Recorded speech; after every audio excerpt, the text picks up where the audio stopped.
예, 사순절 아침 묵상 벌써 6번째 주간 2번째 날입니다. 오늘도 함께 해주신 여러분들 감사하고요.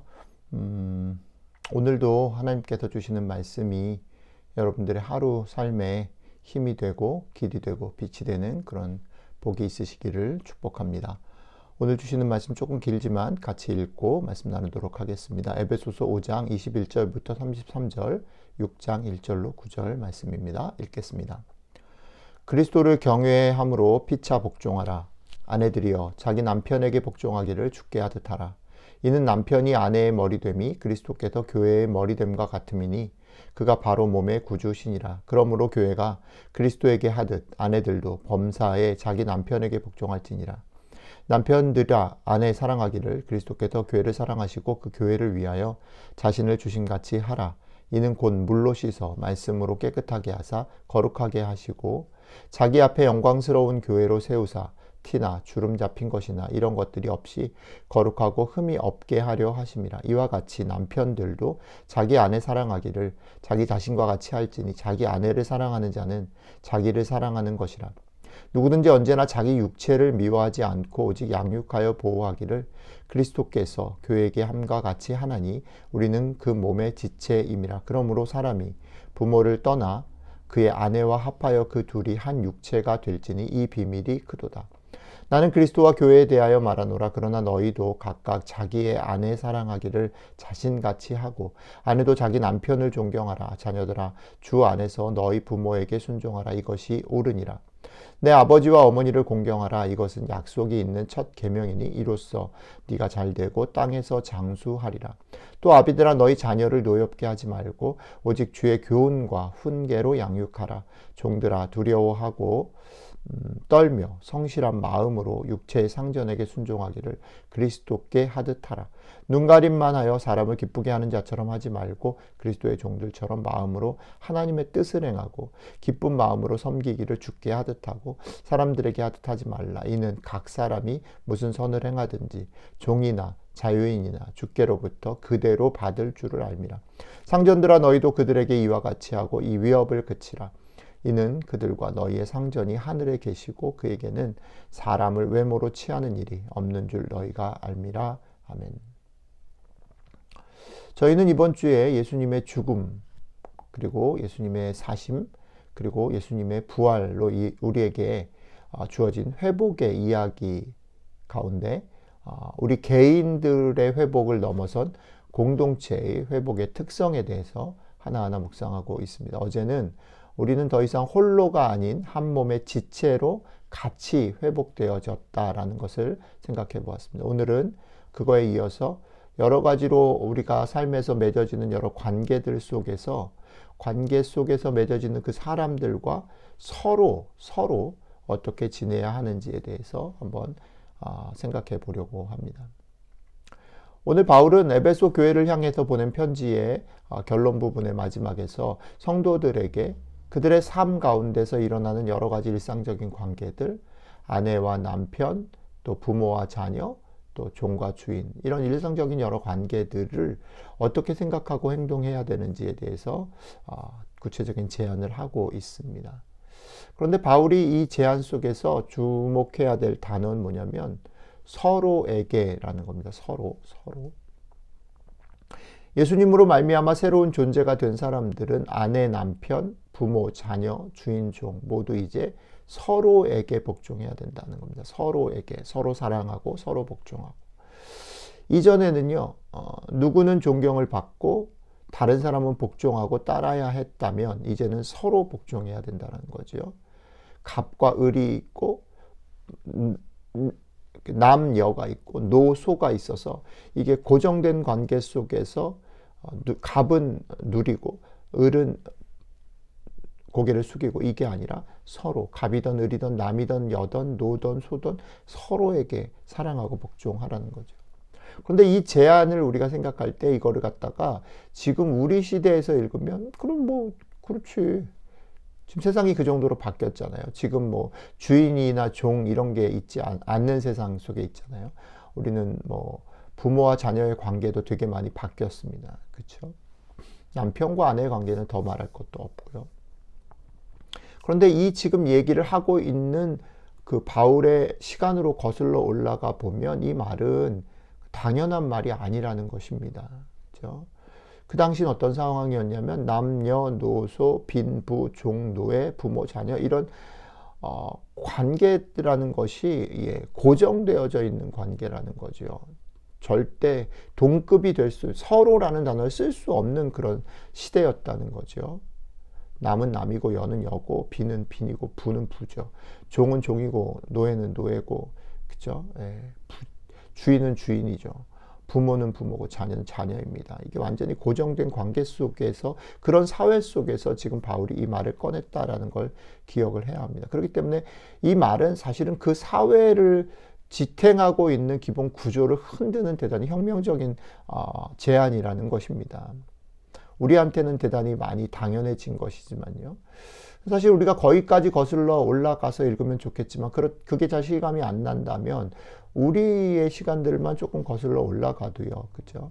우리는 지금 미국에 살고 있지만 사실은 뭐 한국도 되게 많이 바뀌었죠. 그러나 우리 어렸을 때라든지 우리 더 위로 올라가 보면 한 제너레이션만 올라가 보면 그죠? 뭐 남녀노소 이런 것들, 장유유서 이런 것들이요. 그죠? 남자와 여자가 한 상에서 먹지 않는 그런 일들이 있었다는 거예요. 그죠? 어른한테 어디 감히 말대꾸를 하느냐는 거죠. 모든 권한과 힘이 아버지에게, 가부장에게 있었던 시대가 그렇게 멀지 않단 말이에요. 그런 시대를 우리가 떠올려 보면 이 말이 얼마나 사실은 말이 안 돼. 뭐 하자는 거야? 라고 받아들여질 수 있는 그런 상황 속에서 이 말이 던져졌다라는 것입니다. 그러나 오늘 본문 말씀 가운데 한 가지 더 생각해 보아야 할 건 뭐냐면 시대가 이렇게 바뀌었잖아요. 지금 되게 많이 이런 것들이 당연시 여겨지는 세대가 됐음에도 불구하고 세대가 바뀌어도 변하지 않는 부분이 있다라는 거죠. 서로에게 복종한다라는 그런 변화들로 가고 있고 변화됐지만 우리의 삶에는 여전히 그런 관계들, 위치들, 포지션이 존재한다라는 거지요. 그렇죠? 그리고 그 포지션에 따라서, 그 위치에 따라서 서로 사랑해야 되는, 서로 복종해야 되는 그런 어떤 태도들과 내용이 조금씩은 차이가 있을 수밖에 없단 말입니다. 오늘 바울은 그 부분을 되게 주의 깊게, 되게 현실적으로 얘기를 하고 있다고 저는 생각합니다. 바울이 말하는 건 이거죠. 아내는 남편에게 복종하고 남편은 아내를 사랑하라고 말합니다. 부모는 자녀를 노엽게 하지 않아야 하고 양육하며 자녀는 부모를 공경해야 한다라고 말합니다. 종들은 상전에게 죽게 하듯 순종하고 상전은 종들을 향해 위협을 그쳐야 한다라고 말합니다. 우리들이 바뀐 세상 속에서요. 여기서 그러니까 이렇게 둘 수는 없죠. 아내, 남편 뭐 이런 것들을 고정으로 둘 수는 없습니다. 어떨 때는 아내가 책임을 져야 되는 상황이 주어질 수도 있어요. 어떨 때는 남편이 책임질 수도 있어요. 우리는 종과 상전 이런 거는 없을 수 있지만 우리가 그런 위치에 놓일 수 있어요. 갑이 될 수도 있고 을이 될 수도 있죠. 그런데 갑이 됐을 때와 을이 됐을 때에 갑으로서 서로를 존중하고 사랑하는 것과 을로서 그렇게 하는 것에 대한 태도와 내용이 다르다라는 겁니다. 그 부분에 관해서 그냥 무조건 섞어버리지 않고 바울이 그 위치에서 우리가 어떻게 서로 사랑할 것인지를 명확하게 얘기했다라는 것을 우리 마음에 좀 담아보면 좋겠습니다. 이게 대단히 중요하죠. 우리가 사는 일상 가운데 만나게 되는 여러 관계들은 어쩔 수 없이 갑과 을이 주어지고요. 노와 소가 주어지고 주인과 어떤 그런 종들이 주어진다라는 거예요. 그래서 그 위치에 따르는 행동을 피할 수 없어요. 그거 그냥 마구 무시하는 건 현실적이지 않다라고 저는 생각합니다. 하지만 오늘 말씀을 우리가 어떻게 받아야 되냐면 오늘 바울이 말하는 예수 그리스도 안에서의 새로운 관계라는 건 뭐냐면 그 위치가 주어진다 할지라도 그 위치에 우리가 고정되는 게 아니라 그 위치 속에서 어떻게 서로 복종하고 순종하고 사랑할 것인가에 대한 왜 무엇을 해야 되는가의 근본적인 동기를 바꾸어 놓고 목적을 바꾸어 놓았다는 거죠. 여러분들이 갑이 됐던 을이 됐던 여러분들의 맺는 관계를 뒤집어서 볼 수 있는 태도, 눈을 가져야 한다라는 겁니다. 자, 오늘 바울의 제안을 통해서 우리에게 들리는 하늘의 소리는 저는 이런 것 같아요. 한 세 가지 정도 될 것 같은데, 첫 번째는 이거죠. 여러분들이 오늘 삶 속에서 혹 여러분들보다 어리거나 약한 사람을 만나게 될 때에 여러분들이 가져야 될 태도는 이거라고 생각해요. 너보다 어리거나 약한 사람을 만났을 때 존중하고 배려해라. 존중하고 배려해라. 그 다음에 두 번째는 우리가 을이 될 수도 있잖아요. 강하거나 위에 있는 사람에게 어떤 태도를 취할 것인가? 강하거나 위에 있는 사람에게 괜히 주눅 들지 말아라. 그 사람이 너의 진정한 주인이나 갑이 아니다라는 것을 기억해라. 오늘 본문 말씀에 보면 대단히 중요한 게 뭐냐면 죽게 하듯 하는 거죠. 육체의 상전에게 순종하는 것을 주님께 하듯, 그러니까 진정한 주인이 누구냐면, 진정한 갑이 누구냐면 하나님이시라는, 주님이시라는 것이죠. 그 마음으로 하라는 거죠. 그러니까 지금 내 눈에 보이는 갑한테 주눅 들지 말고 당당하게 해라. 세 번째는 우리 모두는 사랑으로 서로에게 복종하고 더불어 지어져 가도록 회복되었다라는 사실을 기억해, 마음에 담아라라는 거죠. 오늘 여러분들의 삶에서 갑이 될 수도 있고 을이 될 수도 있을 겁니다. 갑이 되었을 때, 을이 되었을 때 이것들을 기억하십시오. 상대방의 입장에서 생각해라. 서로 복종하고 더불어 지어져 가도록 지음받았다. 그러니까 약한 사람을 만나면 배려하고 존중해라. 강한 사람을 만나면 주눅 들지 말아라. 오늘 이 말씀 기억하면서 여러분들이 지내야 되는 여러분들의 삶의 자리에서 힘을 다해서 더불어 사랑하고 순종하고 섬기며 살아가는 하루가 되시기를 축복합니다. 같이 마무리하는 기도 고백드리고 마무리하겠습니다. 내가 있는 위치에서 나보다 어리거나 약한 사람을 함부로 대했음을 고백합니다.